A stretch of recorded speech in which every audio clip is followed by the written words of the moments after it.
Bonjour, je fais la vidéo le 21 septembre 2017. Je vais vous parler de l'immigration de masse en Europe. J'ai eu de nouvelles informations qui ont confirmé mes hypothèses, donc je peux être plus affirmatif et plus précis, vous dérouler la séquence exacte, probablement exacte, de cette immigration de masse. Le moteur, c'est l'Allemagne en fait. C'est la mort rapide de l'Allemagne. 100 Allemands font 70 enfants et depuis 1965 à peu près. Donc l'Allemagne meurt extrêmement rapidement. Je crois qu'elle fait 2 fois moins d'enfants en 2015 qu'en 1965. Et les Allemands ont décidé de se définir comme un pays d'immigration. Ont décidé de faire venir une immigration massive pour que la population allemande reste stable. Les Allemands ont d'abord pompé dans toute l'Europe. D'abord en Pologne et en Russie, quand ces deux pays allaient mal, puis en Europe de l'Est. Et au bout d'un moment, ça devient impossible, puisque toute l'Europe est occupée à mourir. Tous les pays d'Europe sont occupés à mourir, de la Russie au Portugal et à l'Irlande. Tous, il n'y a aucune exception. Si on continue à faire aussi peu d'enfants, tous les pays d'Europe meurent. La seule différence, c'est que certains meurent à toute vitesse et d'autres meurent lentement. Parmi ceux qui meurent lentement, vous avez la France, le Royaume-Uni, l'Irlande. Et parmi ceux qui meurent à toute vitesse, donc le Portugal, l'Espagne, l'Italie, l'Allemagne, la Pologne et tous les pays de l'Est, sauf la Russie, qui meurent, pour le moment, en ce moment, en 2015, donc à la date de mes dernières statistiques, meurent lentement. Ils sont 1,7, 1,8 enfants par femme. Donc c'est-à-dire que 100 Russes font 85, 90 enfants.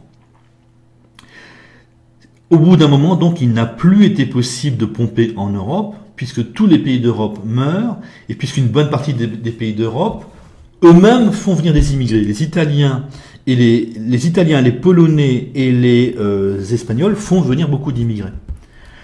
Les Allemands ont dû, à ce moment-là, décider de pomper hors d'Europe, et j'entends parler de 3 groupes d'immigrés, les immigrés liés à l'islam, les Africains noirs et des Chinois. Je sais j'ai appris qu'il y avait des Chinois en Allemagne, je ne sais pas combien. Pour les pays d'islam, on a un grand projet de l'Union européenne pour l'immigration massive de musulmans en Europe. Donc, le moteur, c'est dû à la mort rapide de l'Allemagne, c'est elle qui décide. Et pourquoi l'islam? Peut-être tout bêtement, tout simplement parce que ce sont des pays proches. Ce sont les pays les plus proches de l'Europe. De la Turquie au Maroc, ce sont des pays musulmans, tout proches de l'Europe, puisque l'Europe ne peut plus pomper en Russie. C'est peut-être aussi simple que ça, avec le principe de l'habitude. En France, on a l'habitude d'avoir des Maghrébins, en Allemagne, ils ont l'habitude d'avoir des Turcs. Ils n'ont toujours pas compris, les Allemands, qu'ils auraient un gros problème avec les Turcs. Donc c'est peut-être simplement ça, la proximité, l'habitude. Pour l'immigration africaine, d'Africains noirs, ça c'est assez simple, c'est parce les Africains noirs ont fait beaucoup d'enfants, donc ils ont une immigration énorme disponible. Et pour l'immigration chinoise, là je ne sais pas, peut-être que c'est sans doute la pauvreté, je ne sais pas combien il y a de Chinois en Allemagne, je ne sais pas quel est le niveau de la filière chinoise, d'immigration chinoise vers l'Allemagne, mais je sais qu'il y a des Chinois en Allemagne. Donc pour l'Afrique noire, c'est beaucoup d'enfants, c'est ça la raison profonde de l'immigration des Noirs en Europe. Pour l'islam, c'est peut-être simplement le fait que ce soit des pays proches et l'habitude, tout bêtement. Par contre, vous avez 2 types d'immigrés en Allemagne, 2 groupes et seulement 2 groupes en fait. Vous avez les types d'immigrés que les Allemands épousent et épouseront, ça peut être 5 ou 10% à la première génération, mais 90% à la 4e, et les groupes que les Allemands n'épouseront pas. Voilà, c'est ça la distinction à faire entre les immigrés en Allemagne. Vous avez beaucoup d'immigrés qui vont devenir simplement allemands avec le temps. Donc pour les Allemands, c'est une bonne chose. Et vous aurez d'autres groupes donc, que les Allemands refuseront d'épouser. Les Noirs, c'est très simple, on les connaît déjà. Ce sont les Noirs et ce sont les gens considérés comme musulmans, que je vais appeler dorénavant pseudo-musulmans ou musulmans. Donc, alors c'est très simple à vérifier. En France, les Français gaulois épousent les Noirs, épousent les Maghrébins. En Allemagne, les Allemands n'épousent quasiment pas les Turcs. Et l'histoire de l'Allemagne, l'histoire et le présent et la nature de l'Allemagne permettent d'anticiper que les Allemands n'épouseront aucun musulman, enfin pas les autres musulmans ou les autres pseudo-musulmans, ni les Noirs. J'en prends le pari, j'en suis persuadé. Donc, on a là un immense problème en émergence en Allemagne, une minorité de plus en plus importante que les Allemands n'épousent pas. Bien évidemment, les Allemands vont accuser les autres, les Noirs et les pseudo-musulmans, d'être des monstres ou d'être le problème. Mais le problème de base, c'est que les Allemands ne les épousent pas. C'est ça qui crée le malaise, c'est ça qui crée des comportements aberrants chez les enfants d'immigrés, ou les petits-enfants plutôt. Les enfants d'immigrés ont encore des comportements aberrants. On a des comportements aberrants pour l'éternité, puisqu'ils ne sont pas épousés par les Allemands. Ça sous-entend qu'ils sont rejetés poliment, qu'ils sont mis à l'écart, qu'ils sont regardés bizarrement.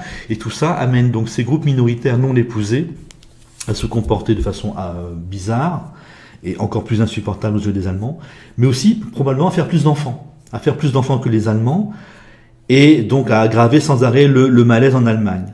Donc à un moment donné, donc les conséquences de cette immigration massive, si les Allemands font venir des gens qu'ils n'épousent pas, si ces gens qui n'épousent pas continuent à faire plus d'enfants que les Allemands, eh bien au bout d'un moment, ces gens rejetés poliment aujourd'hui par les Allemands, eh bien, vont devenir trop nombreux aux yeux des Allemands, et vous aurez de plus en plus d'Allemands qui vont les rejeter. Et au bout d'un moment, au bout d'un certain nombre un certain niveau de personnes, de ces personnes non épousées par les Allemands, eh bien, les Allemands vont agir.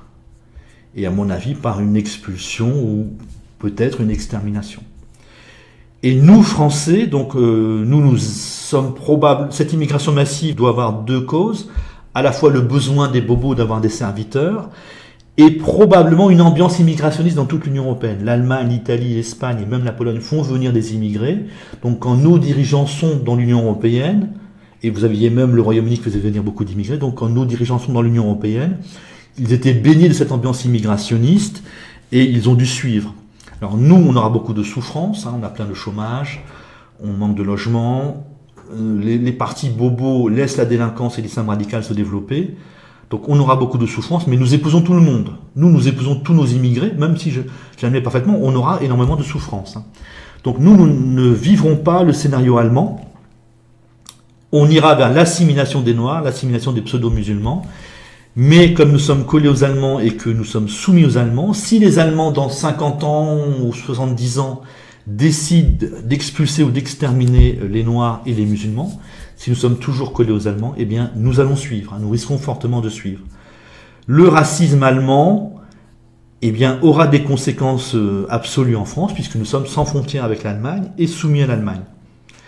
Donc la direction, c'est ça. L'Allemagne fait venir des immigrés en très grand nombre, tant qu'elle fait très peu d'enfants, ou tant qu'elle n'a pas trop de chômage, et tant qu'elle ne se rend pas compte qu'il y a un immense problème avec les Noirs et avec les pseudo-musulmans. Quand ce problème va émerger, quand les Allemands vont s'en rendre compte qu'ils devraient arrêter l'immigration de Noirs et de pseudo-musulmans, ce sera probablement trop tard, puisque non assimilés, rejetés par les Allemands, les Noirs et les pseudo-musulmans auront des comportements anormaux, entre autres faire plus d'enfants que les Allemands. Et au bout d'un moment, donc, les Allemands deviendront fous, fous de peur ou fous de haine, et prendront une décision importante d'expulsion ou d'extermination.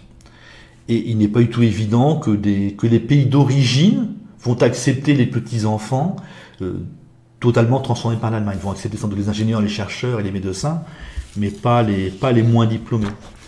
Donc on s'achemine vers, et nous Français, nous allons suivre l'Allemagne.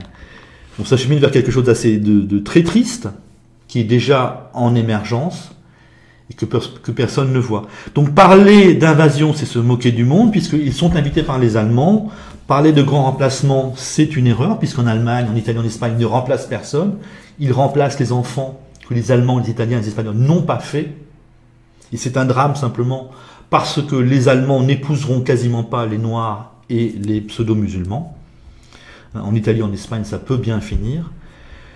Donc être pro-allemand et être anti-immigré, c'est contradictoire, il faudra faire un choix.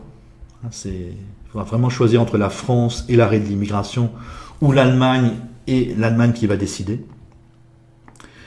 Donc c'est la mort rapide de l'Europe en fait qui crée cette immigration gigantesque, qui sera partiellement rejetée.